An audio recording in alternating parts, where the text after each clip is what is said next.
செயலை விதையுங்கள், பழக்கம் உருவாகும். குணத்தை விதையுங்கள், உங்கள் எதிர்காலம் உருவாகும்.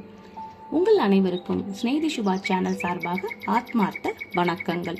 இது உங்கள் தோழி சுபலட்சுமி முத்துக்குமரன். கிருஷ்ணனின் மாயங்கள் அப்படிங்கிற ஒரு தொடர் நாம ஆரம்பிச்சிருக்கோம். அதுல நிறைய பகுதிகள் பார்த்துட்டோம். கடைசியா பார்த்த பகுதி கிருஷ்ணனின் மாயங்கள். அதுல மண் தின்ற படலம். அதை அனுபவிச்சிருப்பீங்கன்னு நம்புறோம். இப்ப அடுத்த மாயைக்கு நம்ம போலாம். கிருஷ்ணன் பால்ய வயதுல நிகழ்த்திய அற்புத செயல்பாடுகள்ல அசுரவதங்களெல்லாம் விட நம்ம ரொம்ப சிந்திக்க வைக்கிறது பிரம்மனையும் இந்திரனையும் கொண்டு அவன் நிகழ்த்திய செயல்பாடுதான். பிரம்மன் சார்ந்த விஷயம் விஷ்ணு மாயை பற்றியது. இந்திரன் சார்ந்த விஷயம் அவன் தன் சுண்டு விரலால் கோவர்தனகிரியை தூக்கி பிடித்தது. முதலில் பிரம்மன் சார்ந்த விஷயத்தை நாம பார்ப்போம். பிரம்மா அப்படிங்கிற பேரை கேட்ட உடனே 4 முகங்களுடன் கூடிய தோற்றம் தான் நம்மளோட நினைவுக்கு வரும்.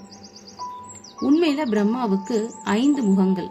இதில் ஒன்று கழுதை முகம். எதனால் இப்படி என்று புரிந்து கொள்ள அறிவை கடந்த ஞான முதிர்வு நமக்கு வேண்டும். பிரம்மா விஷ்ணுவின் நாபிக்கமலத்தில் தோன்றியவன்றதுனால அவருக்கு விஷ்ணுவே தாயும் தந்தையுமாக இருக்கிறார். விஷ்ணு பிரம்மாவை படைத்ததோடு அவரின் மூலமாக சகல உயிர்களையும் படைத்து இயக்கத்தை தோற்றுவித்தவர். இதனால் படைப்பு கடவுள் என்று போற்றப்படுகிறார். பிரம்மான்ற பெயரே கூட காரண பெயர்தான். மா என்றால் பெரிய, அம்மா என்றால் நாம் பிறக்க காரணமானவள். அதனால ஒரு உயிருக்கு தாயை விட பெரியவர் யாரும் இருக்கவே முடியாது. அப்படிப்பட்ட அம்மாவையும் அந்த அம்மாவுக்கு அம்மாவையும் படைத்தவர் தான் இந்த பிரம்மா. பிரம்மா என்பதே சரியான உச்சரிப்பாகும். பிர என்றால் பெரிய என்று பொருள். பெரிய அம்மா என்பதே பிரம்மாவுக்கான பொருள். சகல உயிர்களுக்குமான படைப்பு தாயாகிய பெரிய தாயாக இருப்பவரே பிரம்மா. பிரம்மாவுக்கு ஆதியில 5 தலைகள். இதில் ஒன்றுக்கு அசுர குணம் இருந்துச்சாம். இந்த தலைய சிவனே கொய்து அவரை முழு முதல் தேவ குணாதிபதியாக ஆக்கினார். இப்படி 5 தலை கொண்டவர் நான்முகனாகி மும்மூர்த்தியில் ஒருவராகி அநேக திருச்செயல்களை புரிந்தவர் பிரம்மா. ஓம் என்னும் பிரணவத்துக்கு பொருள் கூற முடியாமல் குமரக்கடவுளால் சிறைப்பிடிக்கப்பட்டவர் தான் இவர். சித்தி புத்தின்னு விநாயகரின் சக்திகளை புத்திரிகளாக பெற்றவர். ஊர்வசி மூலம் அகத்தியரை பெற்றவர். திலோத்தமையை படைத்து அசுரர்களை மயக்கியவர். பிரம்மாவின் பின்னால் நாம் அறிய அநேக விஷயங்கள் உள்ளன. இருந்தாலும் பிரம்மான்னு சொன்ன உடனே சிவனின் அடிமுடி தேடிய கதைதான் நமக்கு முதல்ல ஞாபகத்துக்கு வரும். அதுல மேல் நோக்கி செல்லும் வழியில் கண்ட தாழம்பூவை கொண்டு வந்து தான் முடியை கண்டதாக பொய் சொல்லி அதன் காரணமாக கோவிலே இல்லாமல் போன சாபத்திற்கு ஆளானவர்தான் இவர். இந்த செய்திகள் நமக்கு நிறைய கேள்விகளை உண்டாக்குது. படைப்பு கடவுளான அவர் ஏன் பொய் சொல்லணும்? ஓம்னு பிரணவத்திற்கு பொருள் தெரியாமல் எதுக்கு சிறைப்படணும்? ஏன் கழுதை முகத்துடன் அசுரகுணம் கொண்டிருக்கணும்? இப்படி நிறைய கேள்விகள் வருது. இயற்கையே இதற்கான விடை. குழந்தைகள் முன் சில சமயம் நாம் அழுவது போலவும் அடிபடுவது போலவும் நடிப்போம். அதை கண்டு குழந்தை சிரிக்கும்.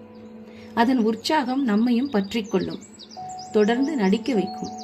அதே போன்றே புராணங்கள்ல நாம் காணும் சம்பவங்களும் நமக்கு குழந்தையின் சிரிப்பும் உற்சாகமும் தரும் என்பது ஒரு கணக்கு. புராணங்கள் நம் வாழ்க்கையில் சில உண்மைகளை உணர்த்துவது என்பதும் ஒரு கணக்கு. இதை உணர்ந்து புராணங்களை நாம பார்க்கணும். இப்ப மீண்டும் பிரம்மாவுக்கிட்டே வருவோம். பூலோகத்துல விஷ்ணு கிருஷ்ணாவதாரம் செய்து குழந்தை வடிவில் இருக்கும் நிலையில அரக்கர்களை சம்ஹாரம் செய்தது கண்டு தேவர்கள் ஆர்ப்பரிக்க பிரம்மாவும் கிருஷ்ணாவோட சாதுரியத்தை பார்க்கிறாரு. படைப்பு தொழில் புரியும் தன்னை கொண்டே இந்த பூலோகத்துல ஒரு மானிடனை படைக்க சொல்லாமல் தானே இங்கு வந்து பிறப்பது என்பது இந்த பூலோகத்து மேல இருக்க ஒரு கருணைனாலும் பிரம்மாவுக்கு இந்த விஷயம் கொஞ்சம் அதிகபட்ச ஆர்வமா தோணுச்சு. தங்களுக்கான இணக்கம் மற்றும் வரம்பை மீறிய ஒன்னாகவும் அவர் நினைச்சாரு.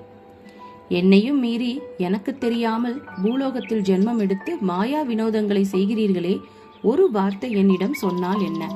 அப்புறம் எனக்கு எதற்கு படைப்பு கடவுள்ன்ற பேரு, மூவரில் ஒருவன்ற பெருமை, இப்படி பிரம்மாவுக்கு எண்ணம் ஓடிச்சான். அதனால பூலோகத்துக்கு வந்தாரு. யாதவ குல பிள்ளைகளோடு களியாட்டம் போடும் கிருஷ்ணர் பலராமரை பார்த்தாரு. கிருஷ்ண பலராமர் அந்த கூட்டத்திலிருந்து கொஞ்சம் விலகி இருந்த நேரத்துல யாதவ குல பிள்ளைகள் அவர்களது மாடு கன்றுகளை தன்னோட விசேஷ சக்தியால மறைய வச்சாரு பிரம்மா. கிருஷ்ணன் வந்து கலங்கட்டும், பின் என்னை அழைத்து பேசட்டும். உங்களுக்கு தான் லீலைகள் தெரியுமா? எனக்கும் தெரியும். என்னிடம் ஏன் ஆலோசிக்கவில்லை அப்படிலாம் நம்ம கேட்கலாம் அப்படின்னு பிரம்மாவோட மனதுல எண்ணம் ஓடுச்சு. ஆனா கிருஷ்ணன் பதிலுக்கு செய்ததுதான் விந்தை. மறைந்து போன பிள்ளைகள், மாடு, கன்று என சகலத்தையும் தன்னோட மாயையால அப்படியே உருவாக்கி அவர்களை எல்லாம் வீடு திரும்பும்படி செய்தான். பிரம்மாவோட கன நேரம் நம் கணக்குக்கு 1 வருஷம். இந்த ஒளிதல் நிகழ்த்தி விட்டு கிருஷ்ணன் பாடாய் பட்டிருப்பார் அப்படின்னு வந்து பார்த்தா பதிலுக்கு தான் ஒழித்த அனைவரும் வழக்கம் போல செயல்பட்டதை கண்டு விக்கித்து நின்றார். அவர் அப்படி நிற்பதை கண்ட கிருஷ்ணன் உற்சாகமாக குழல் ஊதினான். சகல உயிர்களிடத்திலும் சங்கு சக்கரத்தோடு தன் விஷ்ணு சொரூபத்தை காண்பித்தான். பிரம்மா தன்னையும் விஷ்ணு ரூபமாக பார்த்து சர்வம் விஷ்ணு ஜகத் என்பதை உணர்ந்தார். இப்படி தன்னையும் விஷ்ணு ரூபமாக காணத்தான் தனக்குள் அப்படியெல்லாம் எண்ணங்கள் எழுந்தது என்றும், அதனால்தான் அவன் செயல் விளையாட்டாக தன்னுள் ஒரு பொறாமை உணர்வு ஏற்பட செய்தது என்றும் புரிந்து கொண்டார். விஷ்ணுவாகிய அந்த கிருஷ்ணனே ஆதி வடிவானவன், பரம்பொருள் என்பதை உணர்ந்து கைகூப்பி, பிரபோ, என்னுள் இருந்து என்னை இயக்கி அசைகின்ற அசையாத சகலமும் விஷ்ணுமயம் என்பதை உணர்த்திவிட்டீர்கள். உங்களின் இந்த அவதார நோக்கத்தை சிந்திக்கும் போதெல்லாம் நானும் உங்களோடு சிந்திக்கப்படுவேன். இது எனக்கு பெருமை.